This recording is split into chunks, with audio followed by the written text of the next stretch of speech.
Hello there. So, I was reading Andreas Karlstad, but I didn't finish it. So, I went for the 12. Actually, it was very interesting in regards of Karlstad. There are some apparently, it seems like Melanchthon believed that Andreas was going, instead of Roman law, and that's the thing, it's Roman law in regards to the Antichrist. He's promoting the law of Rome. It's pretty much Luther burned in the fire, and yet Luther didn't take it to the fullest. Well, there are some interesting quotes here. In the beginning here, was Karlstad this is called, was Karlstad insane? Insane is actually just one, insane on Mosaic law, like Melanchthon said. That's the question mark. In regards of Melanchthon called Karlstad insane based on this charge, whilst Battles claim Karlstad proposed to replace European civil law completely with the entire Mosaic code. That's the law of Moses. And actually talks about, of course, the European law would, of course, be in regards to the Antichrist, the Roman law. Actually talks about that as well. Here we go. But some persons assign piety as a pretext to this case and deny that the laws of the Gentile are to be used by the Christian. And therefore they try to pass new laws or call us back to the laws of Moses. As for example, Karlstad, who very violently contended that abandoning Roman laws, the laws of Moses were to be received. Battles 9086 333. I'm not sure what, but this is I guess from a collection or something, I'm not sure. But anyway, Roman laws, Roman laws. And then they point out,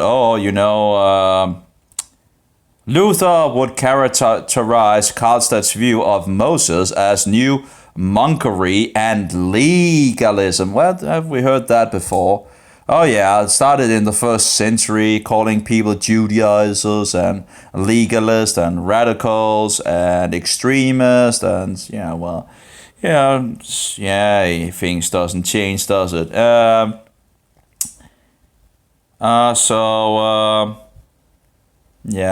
But they conclude that that was not really what the intention was in regards of. I'm still reading, but it's just. Well, clearly we have Melanchthon saying that that was and in regards to what's bad with God's law, read Psalm 119.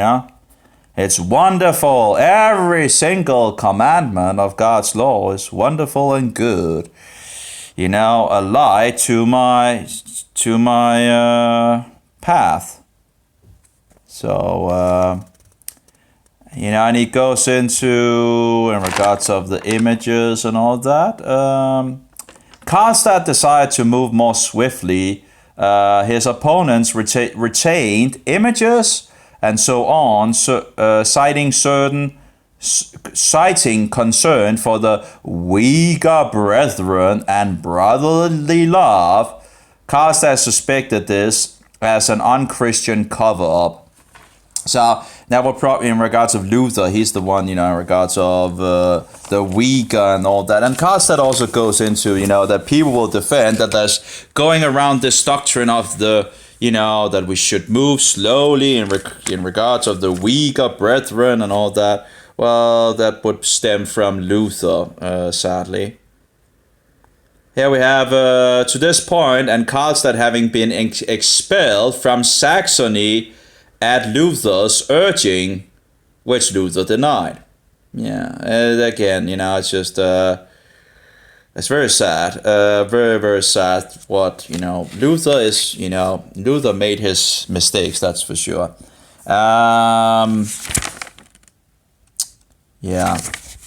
and I'm still missing some pages here that I need to read, but still already interesting things. Now, of course, one have to be careful of the conclusions of the writer and all that,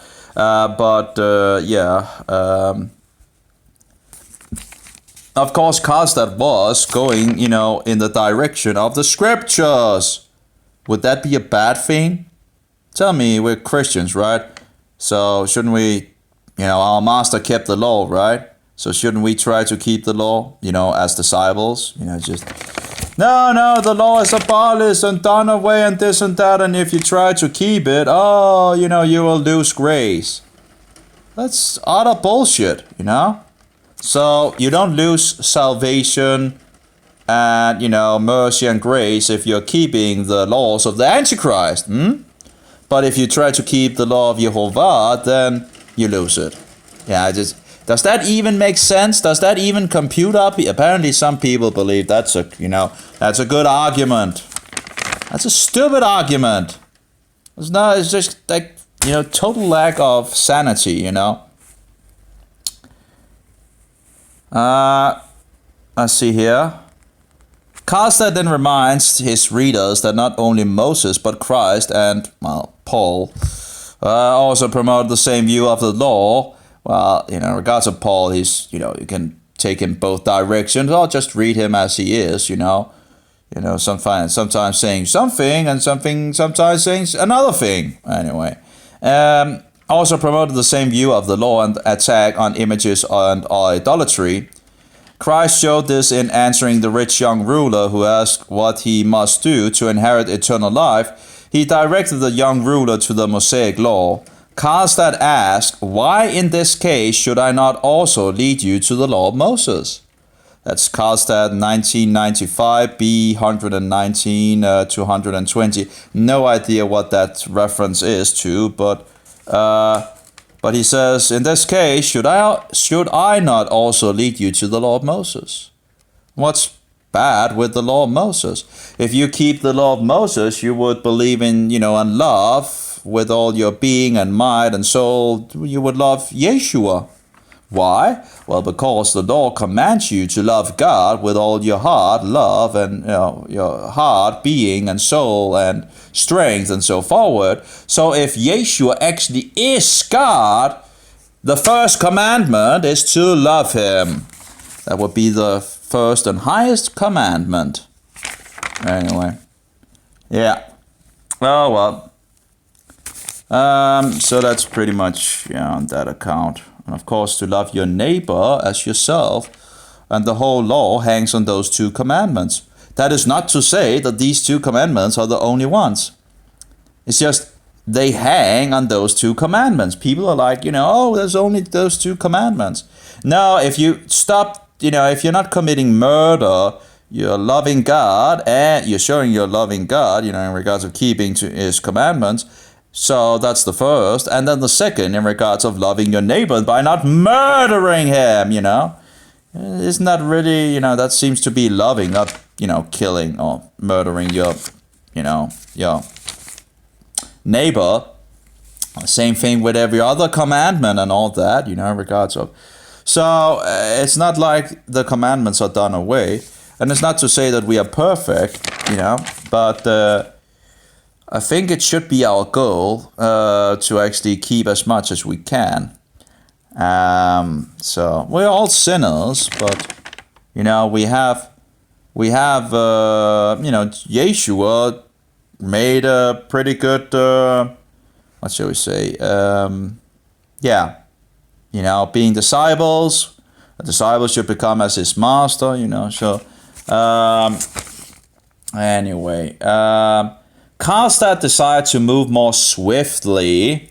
His opponents retained images, okay, we already pretty much, and so on, citing concern for the weaker brethren. That is in regards of Luther primarily it comes from. It's very sad.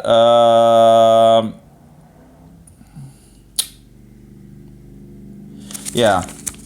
Again, you can just look at Luther's letters. Don't take my words for it. You can actually, if you find Luther's, there's a lot of letters, but some of the websites you can find his letters, and you can just search on Karlstadt, and I will find some of the interesting things in regards of Karlstad.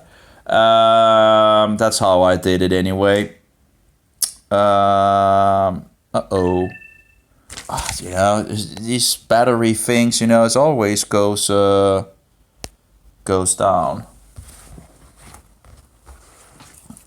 Let's see if we can get some juice into it. There we go. Can I see something? Yeah. Okay. So that's pretty much, I guess, let's see. On this our account, our magistrates should not wait until priests begin to carry out Baals and their wooden vessels and obstructions, for they may never begin. The supreme temporal power must order and undertake action. Karlstad, again, 1995, B 118. And then it says, it was this type of must to which Luther would at that moment so violently protest. In his view at the time, the entire Mosaic law, including the Decalogue, was abrogated. Now that's in the young times of Luther. As far as I understand it, he actually changed on these things. But anyway, let's see. Though he would elsewhere argue the Decalogue was indeed part of the natural law, and thus retain them usefulness.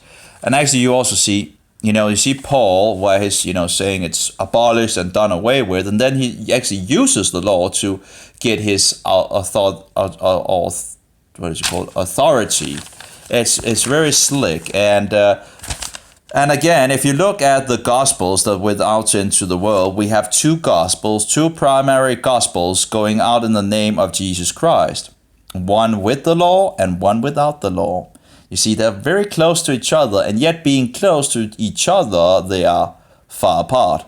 Very far apart in some sense. But it's very, because they use the law to point out that the law is it's a mess.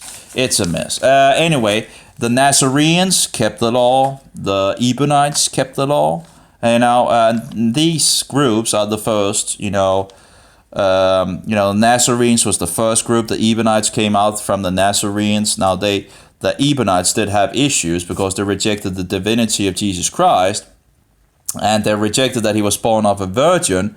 But usually you still get some, they're still close to the source, and they kept the law. The Nazarenes didn't think the law was abolished.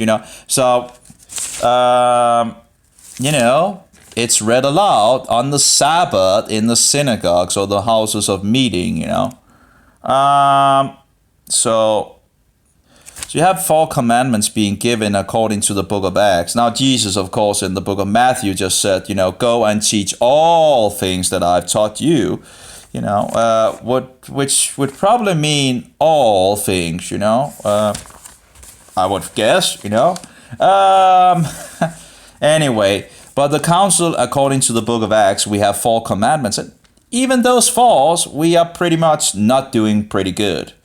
Sexual sin, eating food sacrificed to false gods, eating blood, and so forward, What is the last commandment in regards of, let me see if I can think.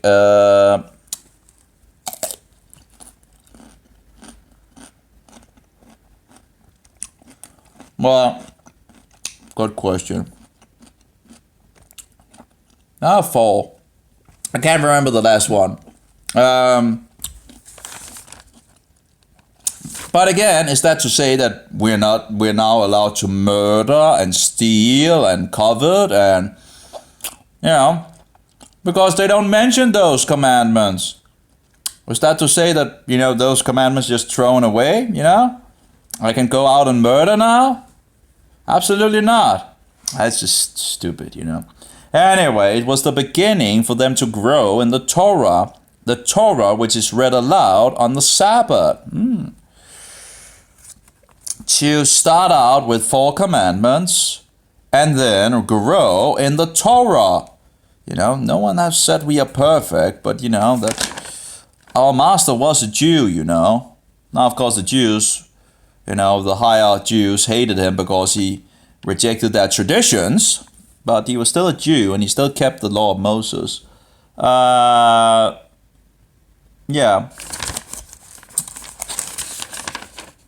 What was those 4 commandments? I have my New Testament. My New Testament. Yeah.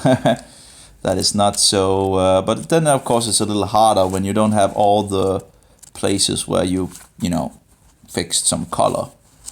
But it's Acts something.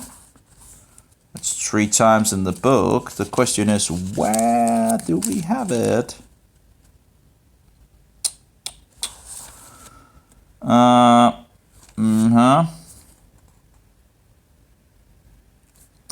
think it's in the next page here. Yeah. This is Danish, of course, so that's a problem. You shall keep away from meat that is sacrificed to false gods, and from blood, and from, strangling, animals that is strangled, and from sexual sin, I would think would be the best translation or something like that. At least, that's, So you have 4 commandments that we're told to, by keeping you free of these, you do rightly. But the first time he says it, he also talks about the law of Moses. No, I'm just translating from Danish. For Moses has been from times of old, read aloud in all his cities, in the synagogues every Sabbath, something like that. It's not perfect, but that is the thing that is written afterwards of these 4 commandments. So wouldn't you expect the Gentiles to maybe grow in the law of Moses? Because if we don't have the law of Moses, we will go astray. Like, for example, we will believe in evolution. Anyone believes in evolution in this country? Oh yeah, 82%. Now, why would anyone believe in evolution? Well, maybe because they don't read the Bible. Something like that. Or maybe that those that should actually teach, these things are not teaching these things, do yourself a favor and just read the Bible for yourself. Many of these, priests and or whatever they want to call themselves in the churches, they teach evolution and the flood was just a local flood. Are you these people are outrageous. I don't know who put those people in the churches. I really don't know how they could actually stand on a podium not even believing the Bible. I thought that might be actually just one important thing that you actually did if you were a priest, or someone that had to lead this, of course we only have one master and every one of us are brothers and sisters. That might, and of course they have this hierarchy and all that, but that's not the way that Jesus intended. One master, that's Jesus, and, Yeshua, and then we are brothers and sisters. Yeah? Yep. Not anything like a so-called poop, thinking he can change times and laws, away from God's commandments and, think that he has the authority to, be over all the Christians. And if they don't want to be subjected to him, he kills them pretty much by, different means. Not directly himself, but, indirectly. Because it's okay to kill a so-called heretic, Now, of course, this system of Rome has never been Christian as far as I can see. So, can't even excommunicate him. And by the way, he should be a brother, right? And if he's a brother, why is he sitting there and thinking he has the authority over all the other Christians, No. He can say whatever he wants, I don't care, He can say that this and that, and I'll just go with the Bible, okay?